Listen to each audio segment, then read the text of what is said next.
À l'Institut de la nouvelle économie structurelle de l'Université de Pékin, le Dr Yu Jia promeut comme d'habitude l'application de la nouvelle économie structurelle en Afrique. Après avoir pris connaissance de la récente visite du président béninois en Chine, elle estime que les investissements des entreprises chinoises dans l'industrie béninoise de la perruque devraient être mis en œuvre prochainement. Monsieur Liu, concernant votre investissement dans le perruque au Bénin, le parc industriel du Bénin dispose déjà des conditions.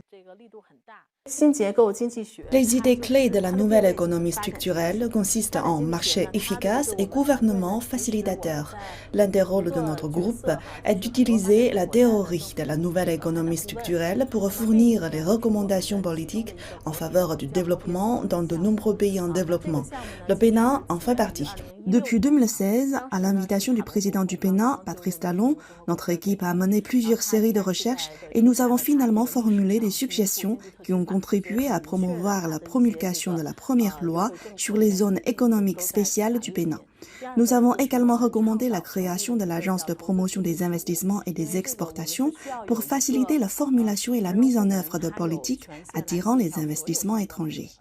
Par ailleurs, le Bénin s'appuie également sur l'expérience chinoise pour développer des parcs industriels.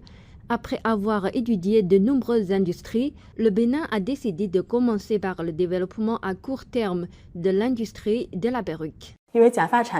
Dans l'industrie de la perruque, la plupart des produits peuvent être exportés vers le marché international. Par ailleurs, grâce à la culture africaine, le marché des perruques est important sur ce continent. Troisièmement, pour les investisseurs en perruque, le Bénin dispose d'un avantage en termes de capital humain.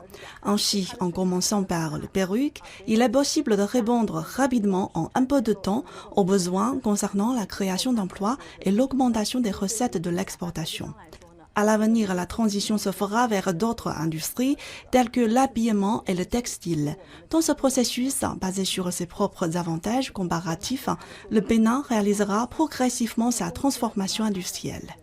L'amélioration considérable de l'environnement des investissements au Bénin a donné à de nombreuses entreprises chinoises la confiance nécessaire pour investir au Bénin. Il s'agit non seulement de l'orientation du développement que le président Talon souhaite voir au Bénin, mais aussi de l'orientation du bénéfice mutuel et de la situation gagnant-gagnant entre la Chine et l'Afrique. La situation générale en Afrique est caractérisée par une forte présence de jeunes et une énorme demande d'emploi. Dans le même temps, en Chine, en raison de la hausse des coûts salariaux, il existe une énorme demande sur le déplacement des industries à forte intensité de main-d'œuvre, de sorte que les deux parties se complètent. 10 ans après la mise en place de l'initiative La Ceinture et la Route, la Chine et l'Afrique ont adhéré au principe de la construction conjointe et du partage, et ont recherché des avantages mutuels et des situations gagnant-gagnant.